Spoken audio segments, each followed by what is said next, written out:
Seja bem-vindo demais ao canal Espiritismo Raiz. Hoje a gente vai falar da maconha. Ah, mas Eduardo, a maconha é igual a bebida. Eu vou falar sobre isso. E ninguém é inimigo de ninguém. Então já pode mandar esse vídeo pros seus amiguinhos. Que não é pra brigar, não é nada. A gente vai ter uma conversa real. Eu não quero agredir ninguém, mas eu vou ter que falar a verdade. Aqui não é o programa do Ratinho, não, que a gente fica enrolando, brincadeira. Sejam bem-vindos demais ao canal Espiritismo Raiz. Eu sou Eduardo Sabag e você está no maior canal espírita do mundo. Espiritismo Raiz, como já falei 10 vezes, né? Pra você não esquecer, entendeu? Tipo, pra dominar a mente, brincadeira. Bom, deixa o seu like, verifica se você está inscrito no canal. Se você não está inscrito, se inscreva, que você está perdendo um monte de vídeo legal pra caramba. E lembre de deixar o seu comentário, né? Bom, antes de tudo, eu já quero que você deixe um comentário com a sua opinião sobre a liberação da maconha. Depois do vídeo a gente vai conversar sobre isso. Bom, mas já deixa aí embaixo. O que você acha? Você acha que a maconha deveria ser liberada ou não? A maconha ou outras drogas também?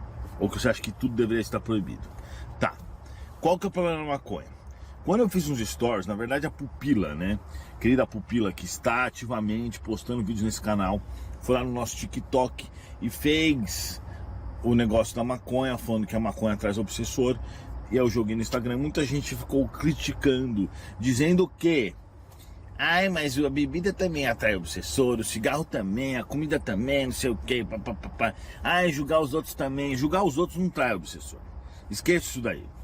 Julgar os outros não é o certo, mas quando a gente tá falando que é o certo e que é errado, a gente não tá julgando ninguém. Você tá julgando, se você vê alguma coisa errada, você tem que falar, olha, isso aqui não tá certo. Isso não é julgar, caramba. Senão não evolui, se ninguém puder corrigir ninguém, na verdade. Mas não é sobre isso, né? O cigarro também atrai obsessor? Sim, obviamente. As drogas também, sim. A bebida também, sim. Só qual que é o problema, né? Voltando no assunto do vídeo, a maconha vai te levar para um umbral. Mesmo que você fume eventualmente, mesmo que você não seja viciado, vai. Por quê? Quer dizer, a não ser que você plante a sua maconha. Porque a maconha, ela é regada de sangue. Então, como as pessoas que compram maconha, a esmagadora maioria, vai na boca de fumo, vai na biqueira comprar, ela tá dando a grana dela pro traficante. E o traficante não é um cara bom. O traficante compra arma, o traficante mata pessoas, ele aluga arma para outros bandidos fazerem outros crimes. Tem traficante que estupra, que mata e esquarteja a namorada, que vocês já viram por aí, e entre outras coisas mais, que atira na polícia, atira nos inocentes. Por que vocês acham que morre gente nas favelas, no tiroteio? Você acha que chega lá e eles falam assim, ó, vamos tomar cuidado? Eles não estão nem aí. Eles sabem que a polícia tá ali, eles começam a atirar para se proteger perto das pessoas que estão andando na favela. É assim que eles fazem, eles não estão nem aí para isso, eles não ligam para isso. Então tudo que movimenta do crime são os traficantes. Então o que eu, Eduardo, penso sobre isso, né? Não, na verdade não é nem o que eu penso. Aqui não tem opinião minha. Esquece, não é opinião minha. O fato é que quando a pessoa fuma maconha, ela além de ter o problema do obsessor, ela sintoniza com essa energia de sangue, porque as coisas têm energia. Então esse celular aqui, ele tem uma certa energia. Se eu começar a fazer coisas boas com ele, ele vai começar a criar uma energia em torno dele. Coisas ruins vai criar energia, coisa ruim. Tudo é assim. Tudo nessa vida é assim. Por isso que tem vezes, por exemplo, que você pega um livro, uma camiseta, alguma coisa, e você pode sim sentir a energia dos objetos. Normal. Não é porque ele está inanimado que ele não tem. Então a maconha, que eu não vou falar do trajeto todo, mas obviamente que se ela é proibida, ela já é plantada por traficantes. Nisso, os caras já roubam um carro para carregar. Você acha que os caras vão trazer uma maconha do Paraguai?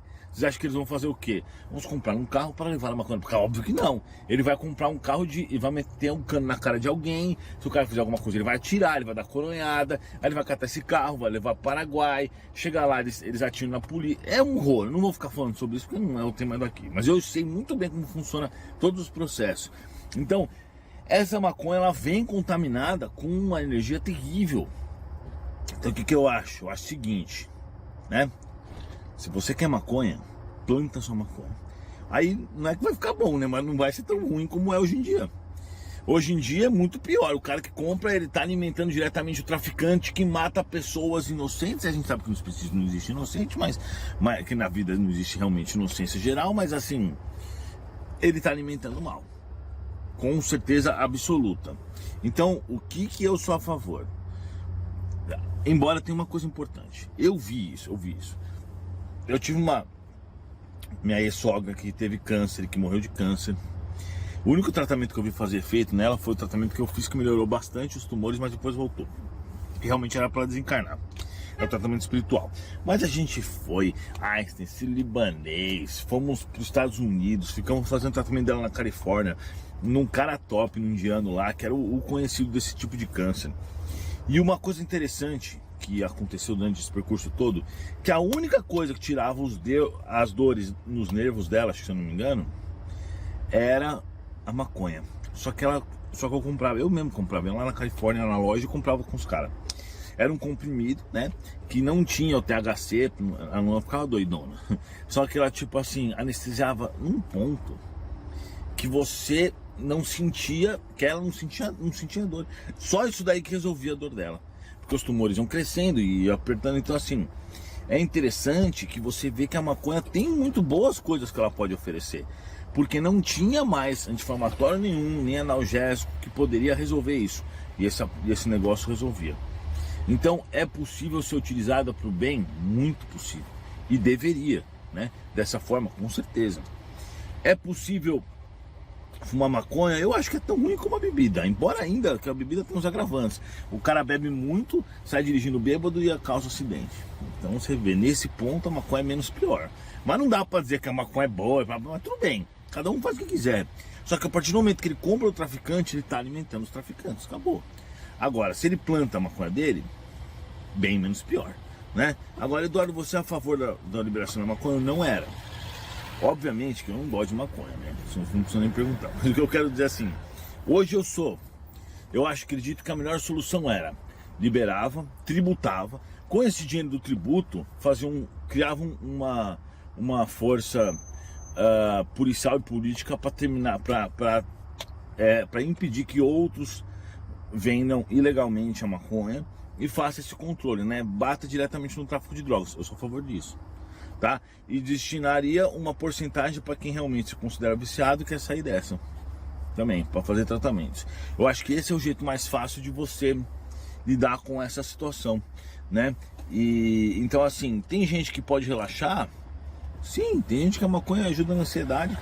Você vai lá nos Estados Unidos, você vê, tem maconha com X de THC, tem maconha com isso, com aquilo, tem um monte de coisa, tem pomada de maconha, não sei o que, tem várias outras que são boas. Então tem umas, por exemplo, eu vou falar pra vocês, eu tomei essa daí que eu dava pra minha sogra, eu tomei pra ver como é que era. Meu, ele tinha, não, eu tomei outro, eu acho, mas eu tomava 2 tipos.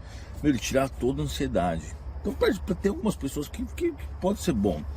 Só que daí a pessoa usar uma coisa que vem da mão do traficante, que roubou e que matou por causa disso, aí não é o certo. Não é o certo e não importa o que fale, não é o certo. Se for pensar assim, você vai viver num mundo totalmente egoísta, onde as pessoas fazem o que elas querem. É igual aquele papo de, mas comprar coisa roubada, não tem problema, não foi eu que roubei. Como assim, mano? Não foi eu que roubei. Se você não compra, pelo amor de Deus, né? Se você comprar coisa roubada, é errado e acabou. Então a gente tem que se preocupar com isso. O que a gente vive hoje é uma luta contra as drogas. Eu não tô falando pra você pegar um cara e falar assim, seu desgraçado, você não vai mais usar droga. Não é isso.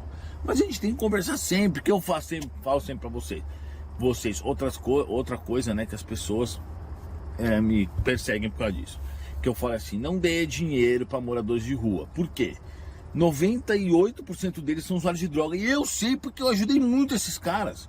Lá em Londrina eu passei meses ajudando os caras, dava coberta, dava comida. Eu sei. As pessoas ficam em casa falando, você é muito louco, você é muito chato, não sei o quê. Mas eu sei a realidade. Os caras tentaram me roubar. Eu ajudei vários tempos eles montaram um plano para me roubarem. Entendeu? Olha as ideias. E o que eu fazia? Era inverno, eu ia lá, comprava cobertor pros caras. Dava cobertor que os caras faziam, trocava tudo por droga. 2 dias depois, eles não tinham mais o cobertor, porque eu dei na embalagem, não sei o que. Aí eu comecei a comprar um cobertor, que era um negócio preto, que o traficante nunca ia aceitar. e dê isso aí pros caras. Mano, cansei de ver. Os caras pegam número 1 que se compra no McDonald's, leva na mão do traficante e troca. Bolacha, o que for, não interessa. Então assim, é muito difícil. Você percebe que o cara é um magrelo, porque, por exemplo, o morador de rua, ele sempre vai ter acesso à comida, graças a Deus, né? É o justo. Embora seja difícil, pelo menos nos locais assim, São Paulo, Rio de Janeiro, Paraná, Santa Catarina, o resto eu não sei. Sempre ele vai ter o que comer, porque ninguém vai ligar comida para as pessoas. Então, se o cara quiser comer, ele come. Então ele pode sim ficar doente, ele pode ter problema no cabelo, ele pode ter os dentes ruins, mas ele não vai ser magríssimo. E o que os usuários de drogas fazem? Eles pegam um cartaz, escrevem lá fome e fica parado no farol. Aqui em Balneário Camboriú eles fazem isso. Só que você acha que o cara tá lá com 40 quilos, você acha que ele tá com fome? Claro que não. Ele quer... Oh, o cara olhando meu negócio. Ele quer, na realidade, é usar droga. Então ele vai pegar esse dinheiro, se você duvida mesmo, eu não recomendo fazer isso, mas se você duvida mesmo, dá 10 reais pro cara e fica seguindo ele pra você ver. 10 não, 5. Ele vai direto na boca. Ele vai direto. Ele vai lá, compra o crack, usa e volta de novo pro mesmo lugar. E começa a mesma coisa. Entendeu? Então assim, a gente tem que se conscientizar. Você quer ficar alimentando a droga? Não faça isso. Tá? Não faça isso. Você quer ajudar um morador de rua? Procure alguém que quer ser ajudado. Porque a maioria desses caras, eles estão lá porque a família não aguenta mais. Ou porque eles não querem ficar em casa. Eles não querem ir pro albergue, porque no albergue tem horário que tem que tomar banho. Quando você entra no albergue tem que tomar banho, eles não querem. Depois tem que dormir no horário que eles querem, que o albergue precisa. Eles não querem também. Então cuidado com isso. É uma luta contra as guerras que a gente está vivendo. Toda vez que você alimenta os drogados, você tem esses problemas, né? No sentido, você dá dinheiro pro cara, o cara vai lá na boca, compra.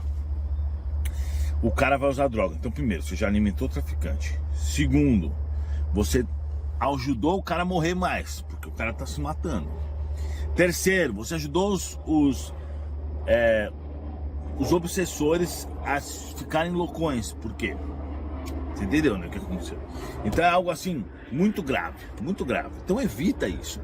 Tenta ajudar de outra forma. Você vê que é uma família que tá precisando. Esses dias mesmo que aconteceu, eu tava lá em Curitiba, andando de carro, pá. E aí eu vi uma família levando... Sabe a família de catador? Esses caras estão trabalhando. Antes eu falava pra vocês assim, compra baninha de quem tá precisando no farol. Mas agora os caras mudaram a estratégia, eles perceberam isso. Então agora o próprio drogado vai lá com uma baninha tentar vender, mas assim, você vê que o cara quer usar droga, né? Ele vai lá porque ele sabe que vai ter gente que vai dar dinheiro em vez de comprar a baninha. Então ele não quer vender a baninha, ele quer ganhar dinheiro. Aí o que aconteceu esses dias? Eu tava andando lá em Curitiba, aí o mentor falou, para e ajuda esse cara. Eu parei e o cara virou e falou assim, eu falei, meu, você tá precisando de ajuda? Ele falou, nossa, meu, você acredita que eu tô mesmo e tal? Aí eu tinha, acho que ele mandou dar 100 reais pro cara. Não tô falando pra vocês fazerem isso, porque você tem que ter certeza que tá fazendo. Tirei 100 reais e dei pro cara. O cara ficou super feliz. Ele falou, meu Deus do céu, eu não lembro agora se era pacote de... Não, lembrei, era o gás, Ele falou, nossa, acabou o gás lá em casa e não sei o que. Você via que era uma família pobre, trabalhadora, que estava se esforçando na pandemia para pelo menos sobreviver. Então é aquele cara que ganha todos os dias o que ele pensa em comer no dia seguinte ou naquele mesmo dia à noite. Entendeu? Então é algo assim... Não é algo simples. Inclusive, por que eu tô comentando isso? Porque a hora que eu tava fazendo isso, uma pessoa do outro carro, uma inscrita, se eu não me engano, acho que é inscrita, de um carro que tá na frente, viu, tirou uma foto e postou. E falou, nossa, eu vi você ajudando o cara, tá? Porque ela falou que os caras saíram super felizes. Então você entendeu a questão? A questão é que a gente tem que saber quem a gente ajuda. Eu já aproveitei e abordei 2 temas. Agora vamos falar sobre o tema do vídeo. Então o que acontece? O cara que é alcoólatra, ele vai para um umbral. O cara que fuma maconha todo dia, ele vai para um umbral. E acabou. Isso não sou eu que tô falando. Isso é o que eu vejo. O cara que fuma cigarro também vai para um umbral. Pode não ir por muito tempo, não sei o que, mas vai. Com certeza absoluta. Porque eu tinha uma tia minha que eu gostava muito dela. Ela era gente boníssima. E ela morreu. Ela fumava e foi para um umbral. Demorou 1 ano para se recuperar. Mas tudo bem. Ela fumou, desenvolveu um câncer, continuou fumando, e morreu. Então ela podia ter parado. Provavelmente ela não teria tantas penalidades. Mas o que a gente aprende com isso é que realmente nós não devemos ser viciados. Aí tem gente que fala, mas a comida, mas os jogos. Claro, óbvio. Outro dia, contei pra vocês aqui.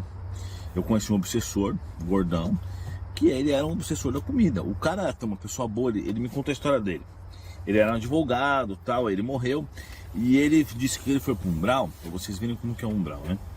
E que no umbral dele, né? Porque o umbral é o estado mental dele. Oh, meu Deus do céu. No umbral dele, espera, eu vou pausar. Voltando. No umbral dele, ele disse que ele perseguia as comidas, ele não conseguia pegar. Ele falou assim, foi horrível. Era um lugar que me dava muita fome. E eu tinha fome, eu tinha sede e não tinha nada para comer. Quer dizer, eu não sabia que era um umbral, né? Ele falou assim, eu achei que nunca ia terminar aquilo. E aí eu vi um frango, eu ia correr atrás do frango, o frango fugia de mim. Aí de repente uma torta passava, eu corri atrás da torta. Eu juro que ele contou isso pra mim, eu achei muito engraçado. Mas assim, é engraçado a gente contando, mas é claro que pro cara é horrível. Mas pra que isso? Os espíritos estavam fazendo aquilo pra ele aprender que ele não deve ser dessa forma, né? Embora você perceba que ele não aprendeu 100%. Por quê? Ele saiu e estava me perseguindo atrás de comida, ele estava me dando vontade de comer as coisas, aí que eu percebi. Óbvio que os espíritos deixaram isso acontecer para que eu aprendesse com isso também, né? Óbvio.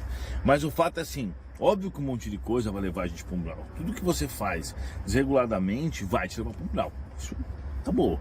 Não é o Eduardo que está dizendo isso. Os vícios são ainda piores, os malefícios para o nosso corpo, por exemplo, como cigarro, bebida, o sexo de maneira errada e as drogas. Esses são os jogos, né? Esses são piores. Não jogo de videogame, embora jogo de videogame, tipo jogar Dota, CS, GTA não é muito legal, né? Mas esses jogos do PC são mais ou menos. Mas se você não ficar noiadaço, não tem problema. Aí entra a pergunta, mas até quanto que dá para beber? Ou fumar maconha, ou fumar cigarro sem ir para um umbral? É uma pergunta muito relativa isso aí, mas fumar cigarro, se você fumar 1, 2 por dia, eu acho que você não vai para um umbral, pelas todas as experiências que eu vi. Fumar maconha, se você fuma a sua maconha que você planta, e não, ou então você mora na Califórnia, ou no Uruguai, em algum lugar que você possa comprar, e você não dá dinheiro para traficante, e você fumar 3 vezes por semana, acho que é o limite. Se você bebe, você vai tomar 1, 2 taças de vinho, 2, 3 vezes por semana, ou a cada 4, 5, 2 vezes por semana, uma taça de vinho ou 2 taças, 2 cervejas, máximo assim, uma dose de uísque, sem ficar loucão toda hora nem nada, não vai para um umbral. O problema é que a hora que você começa com essas manias, não é que chega alguém e fala isso, é que você começa a atrair o obsessor. Então o que acontece? O cara vai lá, vamos falar certo, o cara vai na zona, acha que tá de boa. Aí ele fala assim, beleza, hoje é quinta-feira, amanhã eu faço um evangelho, vou no centro, tomo um passo, filé. O cara vai na zona, ele vai lá, se conecta com um monte de obsessor, entendeu? Mesmo que ele não faça nada, só dele ir lá ele já tá ferrado. Mas vamos dizer que ele sai com uma menina, e enche a cara, isso aqui, beleza, fez o kit completo, o kit capetinha, o kit umbral. Aí ele sai de lá. E aí ele vai lá, faz o evangelho, tal. Ele vai para casa com o obsessor junto. Dorme lá, o obsessor dorme com ele. Obsessores. Só que ele faz o evangelho na sexta-feira, aqui no canal. Espero que você não seja nenhum desses daí, hein? Ó, tô de olho, hein? Ó. Aí ele fez o evangelho aqui no canal. O que aconteceu quando ele fez o evangelho? O obsessor meteu o pé. Tiraram o obsessor. Só que isso quer dizer o quê? Quer dizer que o obsessor não tá mais lá, mas ele ainda tá com a energia ruim que o obsessor colou nele. Entendeu? Aí entra aquele mesmo papo da masturbação, que eu já falei 10 mil vezes que é errado. Hoje a gente tá abordando de tudo.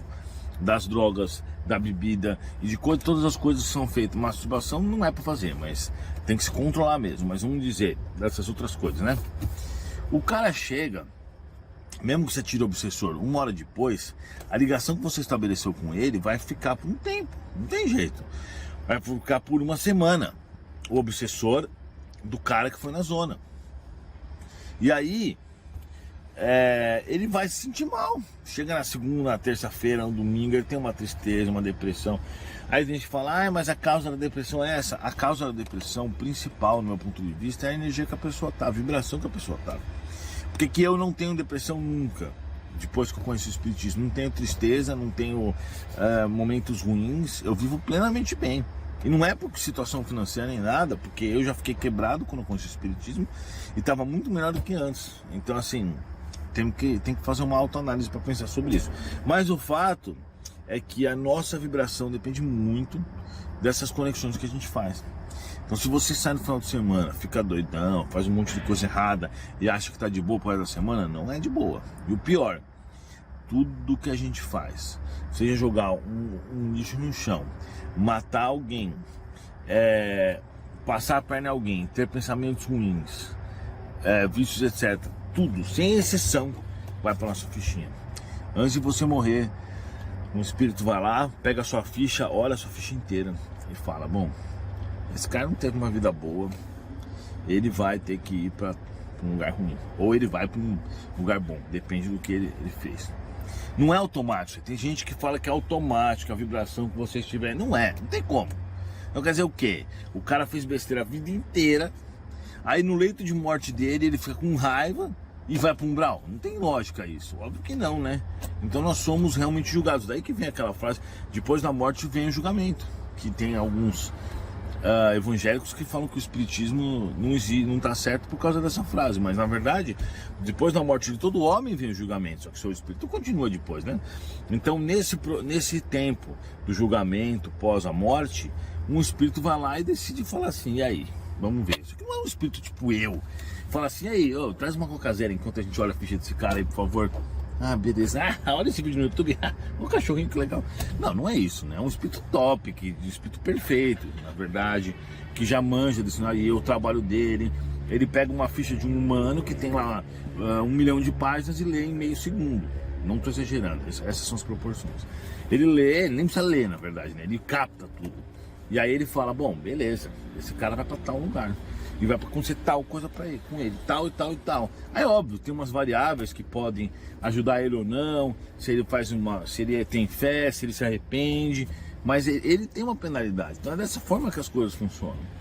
Então se você não quer ir para um umbral, pensa na sua ficha inteira, porque o que eu vejo muito é o seguinte: pessoas que mentem, pessoas que enganam, pessoas que se enganam. Elas se enganam para não se sentir culpadas, não para ser prejudicadas, mas não adianta se enganar os outros que estão à sua volta. Você não engana esse cara.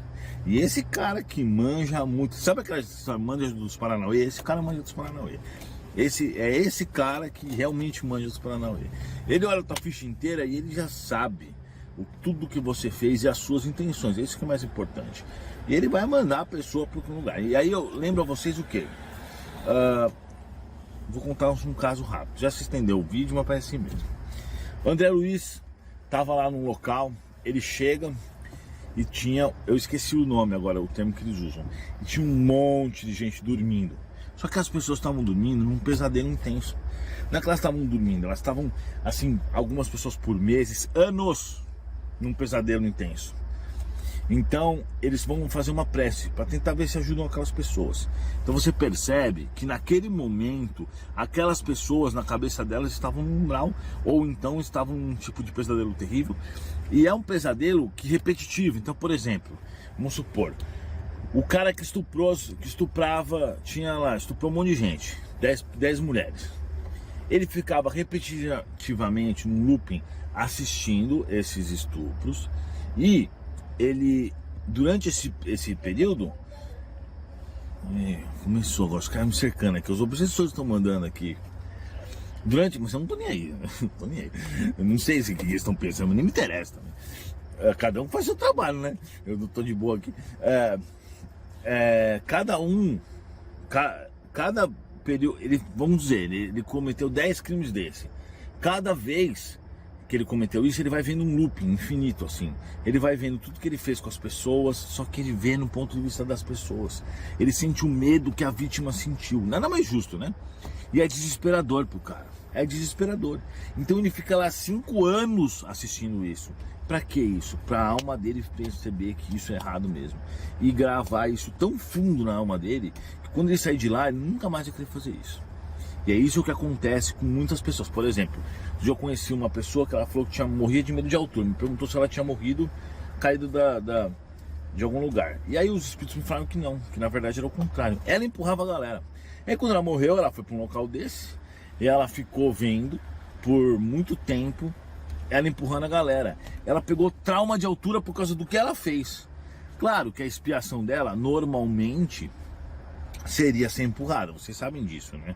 A pessoa que, por exemplo, que mata os outros, como Jesus fala, né? Aquele que feriu pela espada vai morrer. É basicamente isso que Jesus fala. Pela espada se padecerá. Então, assim, a pessoa que dá uma facada no outro, normalmente morre sendo esfaqueada. Às vezes não. Porque às vezes você não consegue repetir aquele feito na mesma condição. Então o que acontece? O cara que dá uma facada desenvolve um câncer no intestino. Isso acontece em outra existência. Mas nada passa desapercebido para a fichinha desses caras. Não tenha dúvida. Então se você não quer ir para um Brau, né? Eu imagino que você não queira, porque é bem ruim, né? Eu também não quero, obviamente. A gente tem que refletir nas nossas ações e ver se o que a gente está fazendo está certo, 100%. Se você está sendo justo com todos, né? E eu sempre falo aqui, não é ser trouxa, é ser justo. Prejudicou você, você tem que tomar suas precauções e se defender quando estão tentando te prejudicar. Mas você não tem que ter iniciativa para fazer, para guerrear com ninguém, iniciativa para prejudicar ninguém. Você sempre tem que se defender. Então é isso, galera. Chega desse vídeo por hoje. Muito tempo de Eduardo. Agradeço a presença de vocês. E agora eu quero que vocês comentem aí embaixo a opinião de vocês sobre a questão das drogas e tudo mais. E o principal, esse vídeo não ficou ofensivo. Eu não falei que os caras eram drogados, porque eu descobri que muita gente que assiste o canal, infelizmente, fuma maconha, porque não tem essa consciência, né? Então eu recomendo que vocês mandem para os amigos e as amiguinhas e falem, meu, assiste o vídeo aí, o cara é gente boa, é mente aberta, tal, não é pra você, ele não tá reclamando, tal. Porque assim, você dá um parecer, sabe? Por mais que a pessoa não pare, ela fica com isso na cabeça. E uma pessoa que você conseguir influenciar, você já salvou o dia. Salvou o dia, não, salvou o ano. Muito obrigado, galera, e até a próxima.